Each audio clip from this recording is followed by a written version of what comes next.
look back to that time, did you have any idea how it would go, or what kind of impact did it all have? No, I had no idea. Actually, I never set my goal that far away. I only set myself little goals, like to achieve, for example, the cover of Elle magazine, and then the cover of Vogue magazine, and then to do an advertising that I was really keen on doing, and then one that was a little bit more important. So my goal was never too far away that I could never reach it, and I went from one to another.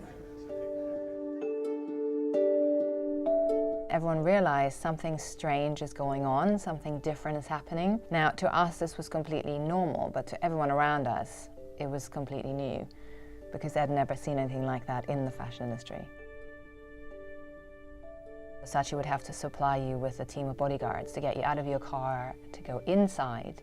Photographers were constantly around you, trying not to miss out on any particular shots. And then even when you were changing, you had to make sure you had a little corner where no one could see you. And even then, when you went outside, you came back and your bra and underwear had gone.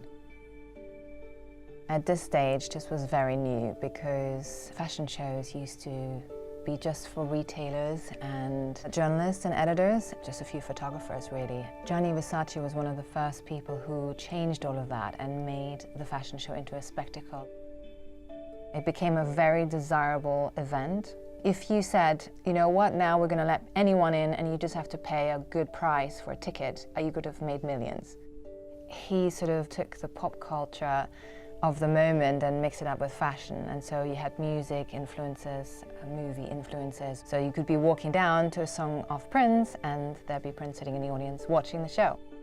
At the Chanel show, there used to be Ines La Fressange, who did all the fashion shows, and there was a certain way of walking. Karl Lagerfeld asked me to be in the fashion show, and I said I can't do it because I've never done this before. He said, just do whatever you want, there are no rules, they're all out the window.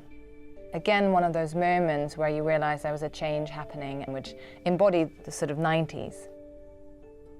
Working with living legends, Gianni Versace, Valentino, Yves Saint Laurent, Christian Lacroix, and Karl Lagerfeld were stars in fashion. To be part of it was extremely exciting, but also you were very proud that you were chosen to be part of it.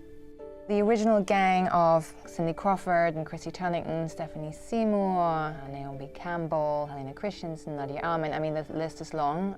And so there was a camaraderie, a sort of a bond that was created. At the same time, being very highly competitive about, you know, who gets the best position in a fashion show, who would wear the wedding dress at the end, or who would be the first one out, or who got the special song, the special spotlight. So it was an interesting mixture of where we all became quite close. I'm not forgetting that this is a business and everyone wanted to be the best. This is the Valentino show and the Valentino red, which made Valentino and the red very famous and recognizable instantly, so you don't even have to see it's a Valentino show below it, you already know it. And that was the amazing talent of these designers, that you could recognize their clothing without being told what it was. And Valentino, who's extremely elegant, all his dresses are fairy tale dresses that women are dreaming about.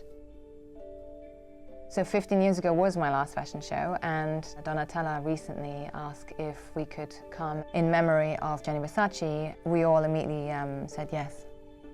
We all arrived in Milan. We're told it's a very secret operation, and it was one of those moments that everyone was very excited about because it was reliving sort of the moments that we'd had in the 90s.